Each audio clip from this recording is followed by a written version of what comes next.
Hello everyone, my name is Christian. Welcome back to Tekpon. Today our guest is Michael, the founder and CEO at Expansify. Hello. Hi, Christian. How are you, Michael? Great to have you on the podcast. Thanks for having me. I'm doing well, man. How about So yourself? excited to have this conversation about European founders and companies scaling to the US. But at first, please tell us what is Expansify. Expansify is a startup firm that will help European founders that are trying to move or make the move to the US. So pretty much what we do is we consult in a system in creating a crafty go-to-market strategy and help them get their first couple of millions under their belt and kick off the process, after which once everything runs, we move on again. Right. And the first question that everybody asks is, why should I listen to you? What's your experience? What is your story? Yeah. Well, I've lived in the US for quite a while. I have helped startups get a foothold in the US, and I've done it the other way around, from the US to Europe. Okay. So I guess after so many years, I've experienced it myself, what it takes to be successful, what it takes to fail in the US. And from those learnings, I've learned and tried to create something that resonates. Why should someone listen to me? Well, it's up to them. I just love to do what I do. Yes. And if that resonates with the process of where someone is in, I can potentially help. Right. But can we walk through the story? So let's say after high school, what is your story and the companies that you went through and experiences? Yeah. I think that's the interesting part. Okay. So I can give you a quick rundown. Well, I started in finance as a financial consultant. And over the years, I got introduced into software as a service, and instantly knew that I loved that business. I still do. I started as an SDR, completely completely under the ladder, but low at the ladder, I'd say. I don't want to discredit SDRs, but it was a specific choice for me to start as an SDR because I wanted to learn the field of sales, and I thought, well, where can I have as many conversations as possible? Well, it's in the field of SDR. Okay. Over the years, I moved up the ranks and got promoted to AE, account manager back in the day. Started working for different firms in Germany, Austria, and Switzerland, since that was the area where I grew up as well. And then over time, I received a book. The book was called Predictable Revenue, written by Aaron Ross. And someone told me, like, read it and see if you can implement it. I tried and failed. I was looking for advice from Aaron, but he actually responded to one of the emails where I asked some assistance, and also with someone else in his organization, we got the machine up and running, and we tripled the business. And that was the first time where I thought, all right, this is pretty cool. I've done it then 2 times again with other companies, and then at that moment I thought, like, this is cool. And this was back in like mid 2010s, so I guess 2015, 2016.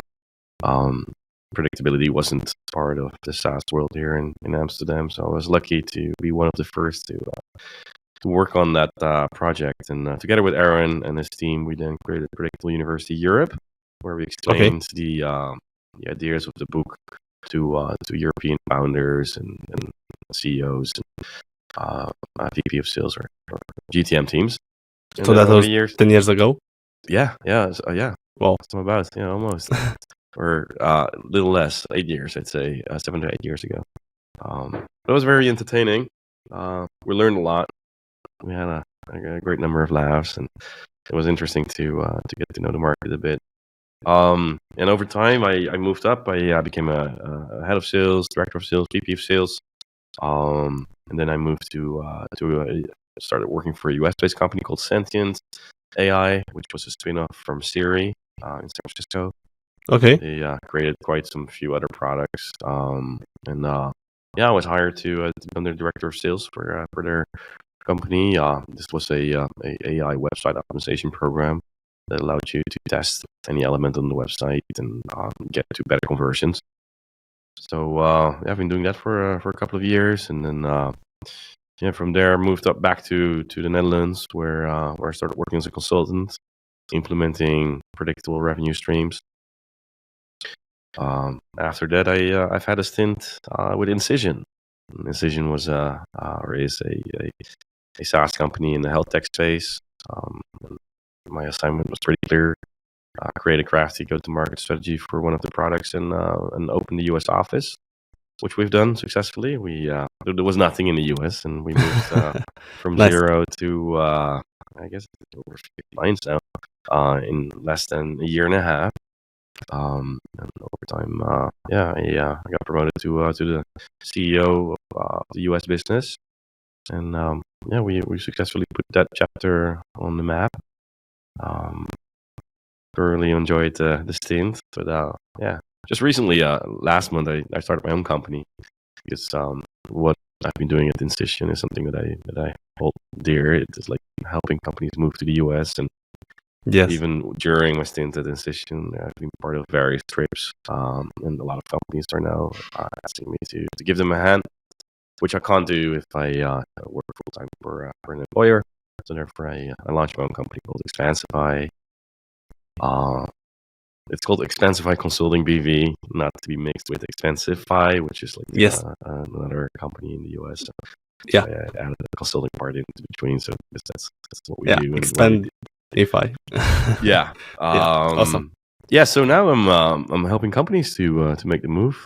I'm writing a book about this topic as well, together with someone else in New York. Nice. I just launched the Land and Expand podcast series. We're still airing or recording quite a few episodes together with a friend of mine here in Amsterdam, Gabriel.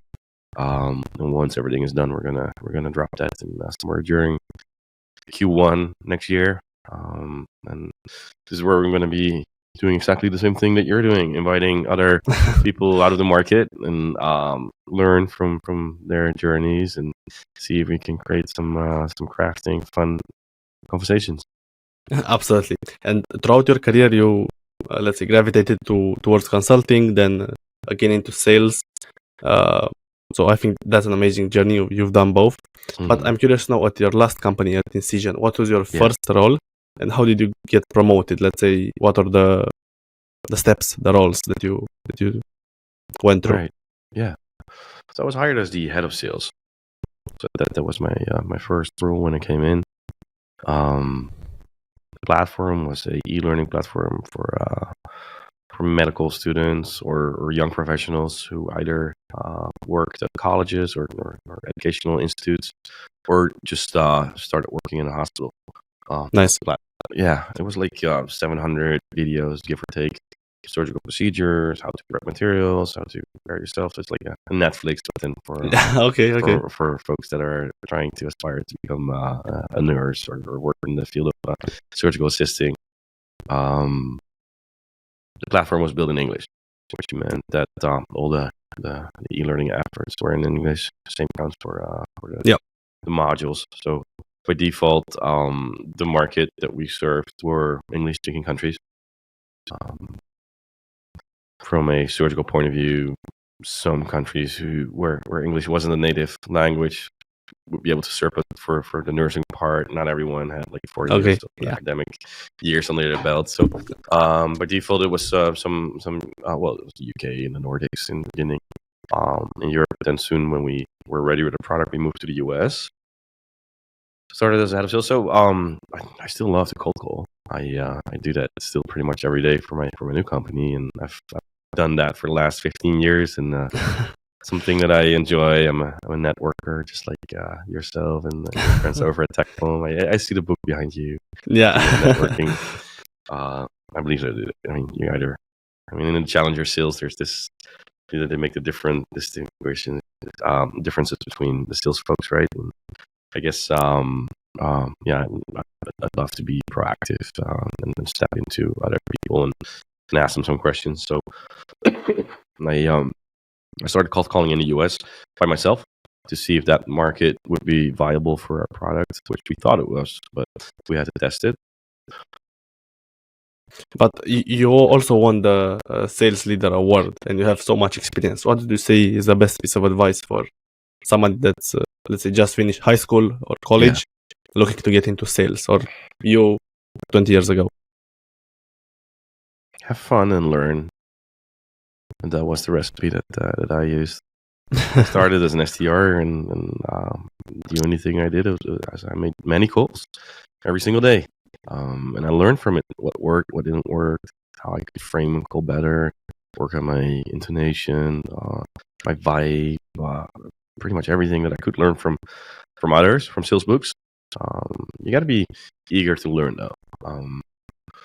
So I read pretty much all sales books that are out there. I followed all the methodologies and see what sticks. But I guess over time, you create your own recipe for what works for the products that you work for and the way you are as a person. When I started working in the US, we completely redrafted a go-to-market strategy, starting from the beginning. Yeah. All right. Who needs a product the most? And the baddest, and can we create like a crafting pitch for that and learn from the challenges and create a journey, a buying journey. That's what I've done for Incision, and I guess the reason why I got promoted there is because I earned it. I made the steps, and I wanted to be responsible for the entire journey. That's amazing. Yeah, it was a good stint. That also eliminates thoughts from others in the process. Sorry. So in the end, I was part of the management team, and we together made the most important decisions. But sales or commercially wise, I could do or conduct the strategy that I saw fit, which seemed to be working well up to the point where we mutually decided to end our working relationship. I understand. And why should founders come to you? When should they do it? And how can you help them exactly?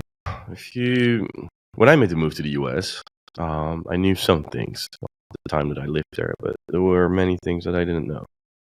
You don't know what you don't know, right?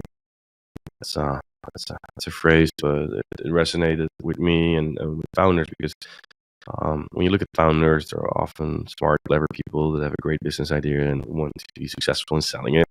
So they hire people and then put some money into the bank and spend it on good salespeople, good products, good consultants.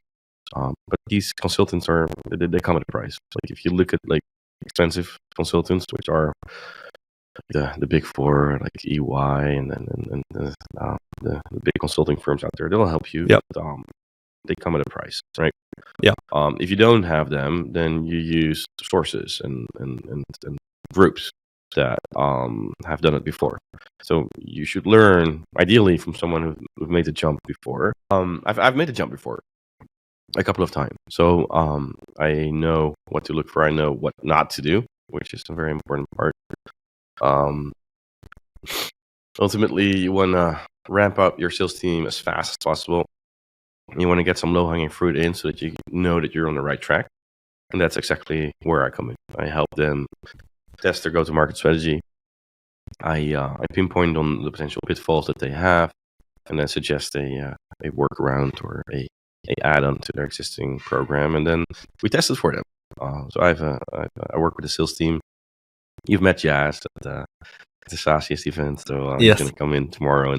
And we craft and create a go-to-market strategy and a pitch, and then we put mine to action. So we have our automation tools, and the only thing that we do is we cold call every single day for a certain stints of like a couple of weeks, and then we validate products, and then we learn along the way. We create a feedback loop with those founders and tell them, hey guys, this works, it doesn't, this ICP might not be right, this might be a good one, or have you considered this? And then we pretty much guide them, these founders, through the first steps of getting the first 50 or 100 meetings under their belt. And then we can either run those meetings for them, they can do it for themselves, or we train them along the way to have proper, successful sales meetings. And do you have any requirements, or let's say typical customers? Let's say they have to be funded, or they have to have at least 20 employees, or they have to have a product market fit in the US. Do you have any, let's say, stats? Not really. I mean, I could say yes, but reality is that I'm in an office right now in Amsterdam, working from Fosbury and Sons for one of a Dutch startup. They just had an idea, and I'm validating that idea right now. So, got to be an idea. There has to be an idea. There has to be a reason to to think you may have something that works. And as of that moment, I can step in all the way up to like the first 1 or 2 million, and after that, my interest is no longer there, because that's not what I like to do. I like the hustling part, the hard part, and see if I can bring some clarity to that. Yeah, I understand. And from your experience, what do you say are the most common 3 mistakes that founders make when expanding to the US? Often founders want to be greedy. I don't mean that in a bad way, but they don't want to spend money. So if you want to move to the US, there's 2 reasons to do it. I think the most important one is that the sheer size of the market in the US is enormous, right? So the total addressable market is most often for European founders the biggest one. I guess like with the BRICS countries, there are multiple other ones, but that comes at the cost of translation or local odd policies that you may not want to be ready for yet. So yes, I guess the market in the US is easier to approach. So if you do it right, the sky's the limit, right? But then at the same time, there's a lot of founders like in the States where I help companies. They're not large. They don't count on many millions of ARR just yet. So you gotta be very careful with how you spend your money. And often what I see is that founders are happy to maybe hire a very expensive VP of sales as a first hire, which I think might work. But at the same time, it's a very expensive investment, especially if you hire an American one, because I mean they're good if you can find the good ones. I mean it's hard to find the right ones, but then there's tools, events, and before you know it, you spend like $500,000 into a project that you're not certain whether it works. yes. So there's a lot of founders that think, oh, I can do it cheaper. I can do it from here. You can't really be successful from European soil. So you think you have to? You agree that you have to move to the US? Well, you got to spend time there. That's a fact. You got to have great meetings. You got to learn from the market. So you need to know the challenges. But do you actually have to live there, or you can don't just have to live attend there, some? but you got to spend time there. Yeah. Spending time there equals either travel or living there. Yeah. Okay. Which in both cases is expensive as well. But yeah, I think the most important part is like if you want to go to the US, do it right. But you don't have to spend that much that you need to have the big firms. And that's where I thought, well, this is where I come in. I'm not very expensive. I just have an hourly rate, like $150 an hour. So you can use me for short or longer projects, and that is right in between the idea of going to the US, validating something, and then put money to it, instead of like going all in and then either be successful or fail. So I'm more of like a safe bet to test something in the US. Of course. And would you recommend startup founders start in the US and then move to Europe, or start in Europe and then scale to the US? It depends on their knowledge level. Like what you want is deep knowledge on a certain topic, and that topic is often the field that they create their product on. Right. So they know often like a lot of things about the market. They know the pros and cons, the insights, but then the reason a product is being created is often it fixes a problem, right? And they may have experienced that problem themselves, or they've heard from it, or they see a market opportunity. I think the most important part is that you understand your customer, or potential customer to be. So wherever you do it, from here in Europe or doing it from the US, you got to make sure that you know that customer. You want to talk to them, like it needs to be statistical significance. So say over, it's hard to say, but at least 150 to 200 interactions that all last longer than 30 to 45 minutes. Ideally with some alcohol as well, on moments where people are comfortable and open to dive a bit deeper. Yes. And you can do that online, but to a certain extent. So you got to spend time there. And then before I guess the difference between starting and knowing enough about the market is when you're comfortable that you know your customer. and then you can move back and start working from Europe. But it's more expensive to run it from Europe than it is than doing it in the US, I guess. So it depends on the city and how much you spend on apartments and stuff. But the flying up and down part is pretty labor intensive and costly as well. So you got to find something that works. Like often you see founders moving back there for half a year or a year, and then kickstarting the process, and then when it works, they put a team down, and then they move back, which I think is something that can work. Right. So you get a manager or somebody that's the head of sales or head of the US, let's say. Yeah. After you validated the process, whether it works or not. Yeah, makes sense. And at your last company, you actually lived in the US, right? You spend the time there, and or you just traveled from no, Amsterdam? I traveled up and down. My wife and kid didn't want to come, or at least my wife didn't.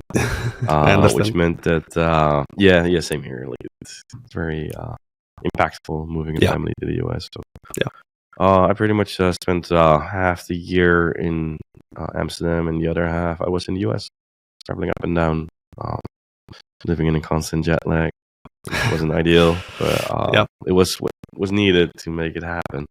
I'm glad I did it, but learning from it. Like we would normally make a tour. So, either we made a short stint, staying in European time zones. If it's less than 4 or 5 days. If there's a lot of social activities, then you gotta adjust, because then you gotta be there at dinners and having fun with the guys or whoever you would meet out for dinner. And then you would adjust as fast as you can. So depending on the goal of the trip, you would find a way that would work for you. But I've done it that way. But I speak to a lot of founders who live there, and some of my friends live in New York and other cities. And I guess that's the easier option. But you got to make sure that your family and or loved ones are in sync with whatever it is that you're gonna do. Because you got to be in a good mindset as well to be successful. You can't have like worries in your mind about anything other than just got to be able to push. Which is not working if you're in a bad mental state. So. But at the beginning of your career, you actually stayed there, right? At the first company where you were an SDR. Yeah, I stayed for long periods of time, and in between as well.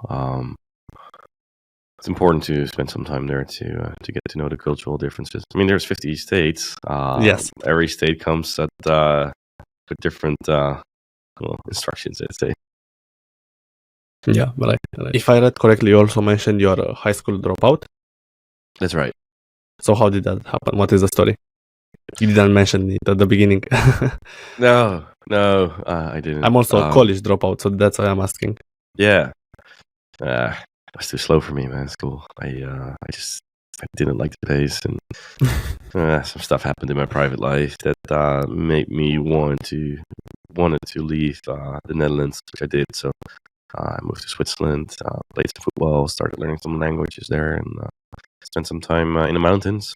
And when I cleared my head, I moved back, and that was why I needed to start in the industry as an SDR, because I had no experience. I couldn't get any proper job, so I had to learn the hard way, which I am in the end grateful that I took. And you started as a financial consultant? Yeah. I started working as an SDR for a financial company. Okay. And then over time, I moved up into the field of AE, but you're not allowed to meet with customers before you get your financial diplomacy, and so that's where I learned that and mastered those certificates, and then I could access the market. Nice.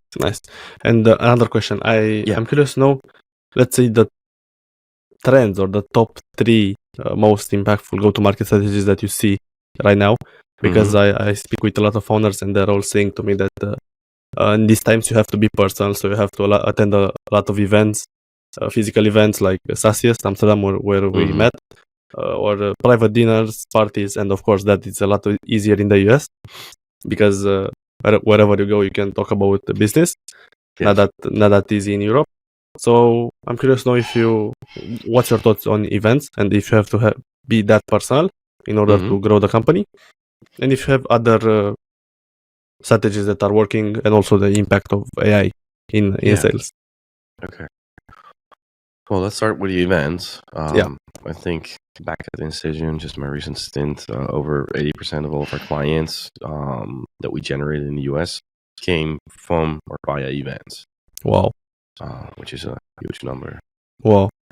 The reason for that being was the fact that we sold to operating room managers or folks high up the tree in hospitals, and they're not easy to reach trying to buy a phone. Well, they're busy. They often overlook like 300 to 400 people of staff, and they don't always have the time to answer a cold call. Yeah. And if they do, I mean, they could literally ask like, "Is this life threatening?" And if it isn't, then just email us or find another way. So that's how busy they are, and they are actually saving lives. So correct.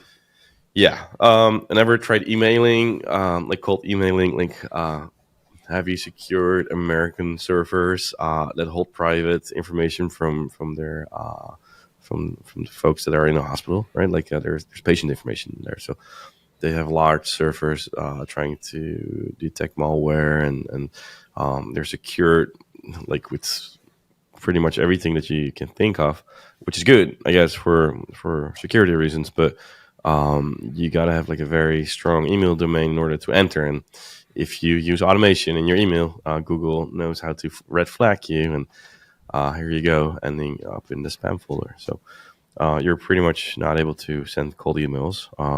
Your cold calls are pretty much non-effective since you can't reach them, which means that you still got to find them elsewhere. That's why we went to all the events and start to meet them up. And do you think this will be the trend in all the major industries, or was it just a niche specific healthcare market? Okay. So for that market, it was hard to reach them, and we needed to find alternative ways. Right. But you know what? Like selling, like I've sold in every European market, almost all, I guess. America and APAC, and if you distill a successful sale, it is a business transaction, right? A business transaction where there's a need, where there's a problem that weighs heavy on the buyer's side. Yes. And you have a solution that can help take that pain away. So if you clinically analyze a call, they have to trust you that you and your service would help them. In order to sell wherever you are in the world, you can't fast track that process. So you gotta create trust, and you have to be knowledgeable, not too salesy either, and you got to be able to create a relationship. Absolutely. And in whatever market you are, like in this case, the healthcare market, those relationships were created at events, because that's where they were able to leave the hospital, got some time free, meet their peers, have some drinks. Yeah. They did this in a funny way though, because they always chose the most exciting cities in the US. So I mean, the first one was in Vegas. It's not it's entertaining though, but it moved all over to all the large cities like New York, Chicago, New Orleans, Charleston. We had them pretty much everywhere where you can think of, like large cities or pretty cool places where everyone wanted to go. So that's where you can then spend some time with them. And then normally, if you spend so much time at locations with your buyers, you should be able to find a couple where you can kick things off. I do think that for other markets, this is crucial to get that relationship up and running as fast as possible. You could automate a lot of it, and if your total contract value is less than 50K, then maybe you can argue you can do everything online. But if it supersedes that amount and the ARR goes into like 6-figure deals, then you just gotta spend time with them left or right. So that's why I like the idea of you and your colleague from Tekpon taking the RV and going to do this Europe trip. That's insane, man. That I just looked at it this morning. It's many stops. And how long are you going to be like away from Sofia to do that? You're going to do it in like one stint? Probably, yeah. But we're planning to do more. So let's say 2 weeks, but we'll see. We'll take it 2 weeks steps. for that entire journey? Yeah, one day every city. Because you have the place to stay. You stop wherever you want. True. So we also want to do it near an event. So we can also stop at the event, at the conference. Oh, that's clever. So yeah, it's a great idea to get out of the box and out of the noise in the marketing space. Yeah. And that's why so many founders told us, Alex, Christian, you need to be personal and you need to build those relationships and not sell Yeah. first and bring value, make people happy, create that connection and Mm-hmm. be genuine. Yes. So I think that it's a crazy idea, but we'll see how it goes. I think so too, man. But yeah, good job, man. You're doing it. Like I always appreciate folks that are making the hustle happening. Thank you so much. And last question I have for you before we close down. What do you think will be the impact of AI in sales? Because I saw so many opinions saying that we'll have SDR as a service, or no need to call, no need to email, no need to. Everything will be automated. What's your take on that? Yeah, sorry, I forgot to answer that question in your previous answer. No but yeah, AI in sales. Like what we just spoke about, trust. Like that's something that's hard to automate. I mean, you can, but it's going to be very hard. So there's a human aspect in sales right now, and I think that will always remain to be the case. Or at least I hope so. Me too. However, having said that, have you read the book from Justin Michael, Tech Superpowers? He also is an advocate for AI in sales, and I think a lot of things can be done or automated. And I think ChatGPT and it's pretty cool. There were some very great prompts written by Mary Lou Taylor that are being used now to influence the level of awareness, for example. And I guess like you got to use whatever is out there, right? Like if there's a source that can help you be better and kick more ass, then why would you not use it? And having worked in AI in San Francisco, and I've seen the rise of AI, but also the pitfalls and the threats and the dangers. And I think AI is amazing. But right now, just the other week, I saw that the IQ of AI is now somewhere around 180. Wow. And this is what it has grown from the start, right? Yeah. Playing that game, what was it again? Mahjong? No. All right, there was this game that I started learning the AI model to play, and here we are today. So I'm curious to learn where it's going to be in like a couple of years, because if this is already achievable in such a small number of years, then it's going to be very clever soon, surpassing Einstein's and very smart people on our side. So I think in the boundaries that I have and that I'm aware of, but I don't know like if I would be like super smart and would be able to have such a wide vision on whatever is achievable. Like I think if once it becomes smarter than us, they'll find a way to get that trust thing working for them. Yes. So I'm curious to learn what it will bring. I'm slightly, I wouldn't say worried, but yeah, maybe skeptical is the right word. You're careful. Yeah. You got to be careful, right? Yeah. And especially now that there's this intersection of where it will become smarter than us, or already is smarter than most of the entire world population. You got to be able to pull the plug, I guess. Go back to like non-AI, if that's even possible, right? So I'll watch it. I cheer for it. I favor it. But yeah, I don't know what I don't know. So we got to learn from what I appreciate the honesty. I really do. Yeah. Is there anything else that you want to tell us today on the podcast before we close it? Have fun. Live a little.